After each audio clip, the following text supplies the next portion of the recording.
So let's talk a little bit about that. Think about cabinets in your home, like what things are in those cabinets. So certainly like dishes and such, but also cleaning products, your beauty products, like in that medicine cabinet, in your bathroom, your hygiene products, all of those things that you use every day, right? So what's in those products? That's what I want to talk to you guys about. So many of us, and I did this for a long time, just went about buying the things at the grocery store that were marketed. They looked pretty in the packaging. They were the best cleaners or whatever it might be, right? And I didn't know it, but I was like, kind of poisoning my family. I was poisoning my family slowly. And we all are on a daily basis with the things that we have in our data instead of my Wi-Fi. Because sometimes, thank you for hanging in there. So the 3 cabinet challenge what we're talking about, and that's cabinets in our home, like our laundry room, under our kitchen sink, where a lot of us have our cleaning products, and our bathroom cabinets where our beauty products are and our hygiene products are. All 3 of those things. And like laundry, right? Which I guess you could lump in with cleaning, but laundry is like a huge pollutant, like source of pollutant in our house. So I recently, this is a new discovery, but recently I came across this app. It's called Think Dirty, and it's put out by the Environmental Working Group. And the Environmental Working Group is this nonprofit, and they talk about what are the safest products that we can be using.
Here we go. Spot. Okay, so here we go. This is good. Now I don't have anything to prop this up on, so you're just gonna have to bear with me. I'm gonna just hold the phone, I guess. Okay, so products that I used to use routinely in my home, and I bet that a lot of you are using products like it, or these products are similar. So for my kids, Johnson & Johnson baby wash, right? You think, oh, it's babies, it's like for gentle skin and all those things that they say.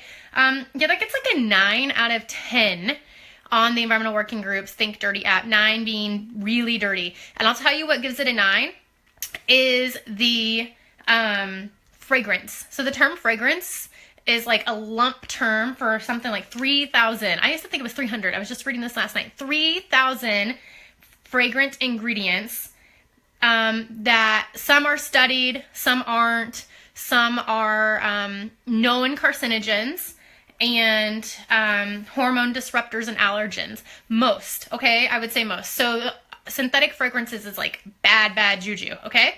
The thing with fragrance or perfume on a product, sorry Jade, yeah, I've been getting like disrupted. I found a new place. Hopefully this will work, or maybe catch the replay.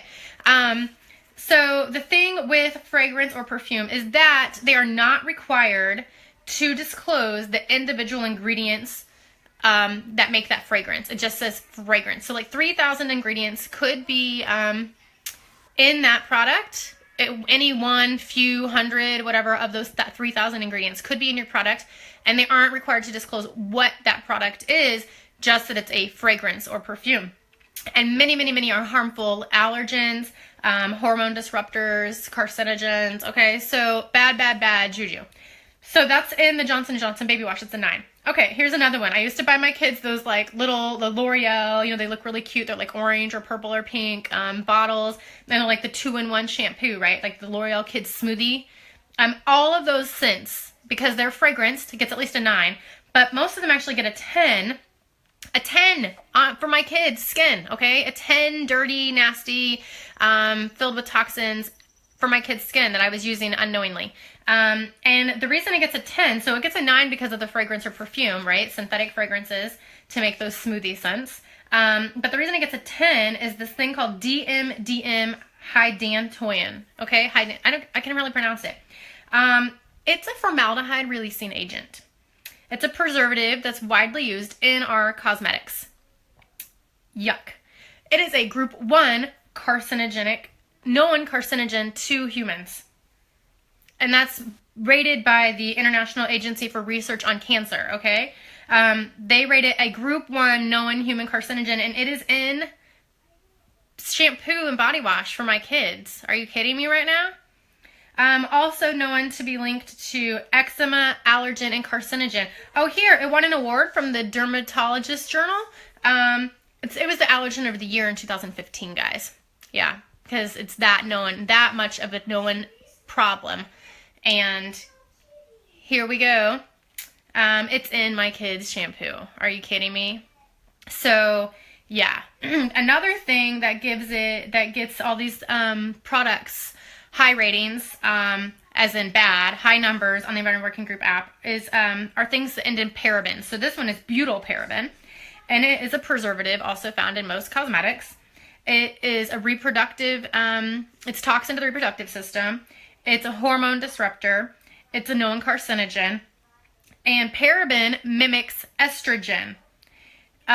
So it acts as a potential hormone-causing systemic disruptor. So we know that a lot of women's like breast cancers and things are linked to synthetic estrogens, but literally these synthetic mimicking estrogens are in like tons of the products that we're using every day or we're putting on our kids every day. So Johnson & Johnson and those L'Oreal Kids Smoothie, those are like 9s and 10s. And those are like every day. And then Suave, because I know a lot of people buy like Suave because it's like a generic brand, it's a little cheaper. Yep, 9s, 10s, all of them, 9s and 10s, filled with crap that's like slowly killing us. Because those things go into our bodies. And they're hard for our bodies to process. They wear and tear on your livers and your kidneys and anything that would generally detox it. It causes problems. So they're linked to endocrine issues, respiratory issues, reproductive issues, and cancer. So, and some of those cancers are reproductive cancers, all right? So those are things like in my kids' products, right? Now, let's talk about products that maybe we as women use. Clinique Dramatically Different Moisturizing Gel, right? So you need a skin moisturizer, okay? Yeah, right? You want your skin to look young and everything, and it looks beautiful. So here's something I can't even pronounce, but that Clinique skin moisturizer gets an 8 for things that are linked to organ system toxicity, like this Bispeg 18-methyl ether dimethylsilane. What the hell is that? I don't even know what that is, except I literally had to look it up. It's a skin and hair conditioning agent that is a foam booster, so it makes your product more foamy, so you feel like it's getting cleaner, right? If it's foaming a lot, it must be cleaning my face. And a surfactant and a hydrotrope, but it's linked to organ toxicity, like systemic organ toxicity. Laureth and tromethamine are fragrances and surfactants also, and they have sensitizing effects to your respiratory system, skin irritation, and potentially neurotoxins. So that's in my, it's not in mine, I don't use that, but it's in our moisturizing gel that Clinique puts out. I know Clinique is like expensive, right? How much is that crap? Like $50 a bottle or something? It's crazy. So here's a whole other line, and I'm not going to go through each one of them, but I'll tell you.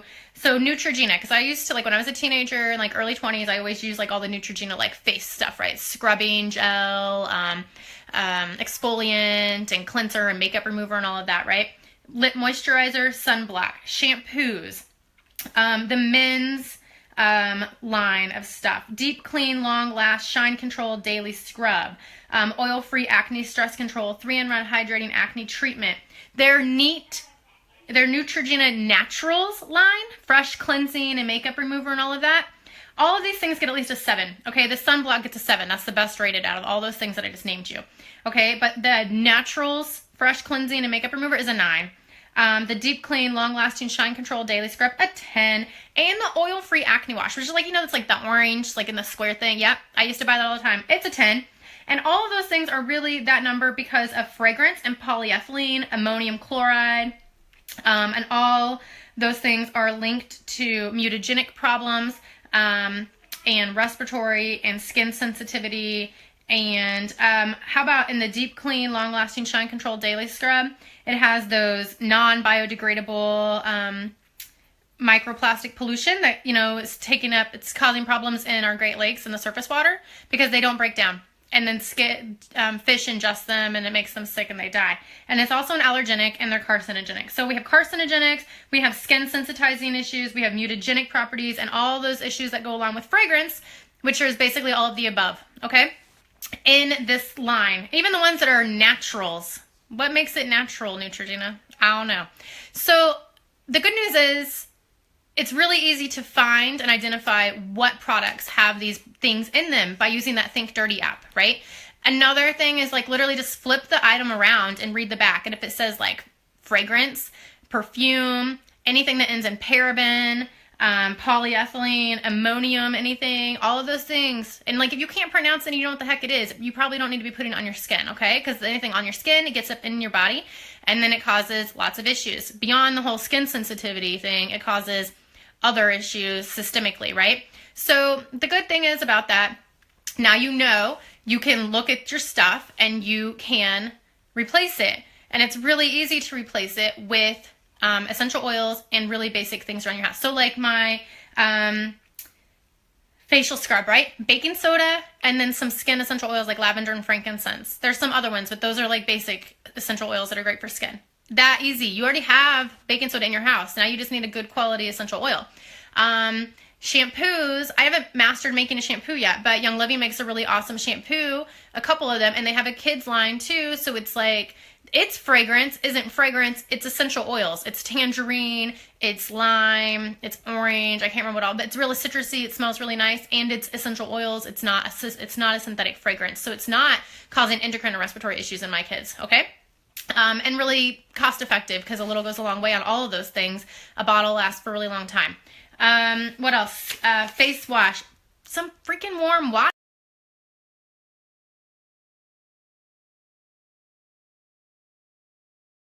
That were really dry and it would be red and irritated and my skin wasn't even, and I don't have that issue anymore. You know, like my skin is pretty even. Certainly we all have areas that pop up that are problematic, but I am not putting those toxins on my skin anymore. I'm nourishing my skin with light oils and essential oils. So yeah, you don't have to use junky stuff. You don't have to, you know, go to the grocery store and wander. You can use that app, Think Dirty app, and you can scan your products or just type them in and search them, and it'll tell you their rating and why, what products are in it and what they're linked to. I love that because it's not enough for me just to be like, oh, okay, it's a 9 or a 10. I shouldn't use that. I want to know what's in it that makes it a 9 or 10. And they do a really good job of explaining that. And then 2, come to my class. It's online, June 20th at 9 p.m. It'll be a Facebook Live event. I've linked it in the description up here, so you can RSVP that you're going and learn more about how you can use essential oils to simply and inexpensively replace these products that are slowly causing toxicity issues in your body. Slowly for some, more quickly for others. So let's take control of it and kick that stuff out and, you know, nourish our bodies instead, okay? So for me, in the meantime, go look in those 3 cabinets. Go look in your medicine cabinet or your bathroom cabinet, your laundry room cabinet, and under your sink for your cleaning products. And then I want to hear back what items are in there. Was there ammonium or ammonia? Was there parabens? Were there the fragrance? All those things? If those things were here, let me know. And what are we going to do about it? We're going to replace them, right, guys? Because it's super easy. Like, I can't even begin to explain to you how super easy it is right now. But in class, on June 20th, we're going to learn about how easy, because it doesn't have to be difficult. And you don't have to worry about what you're putting in your body. You don't have to go to the grocery store every other week to buy something else because you have it all in your home already.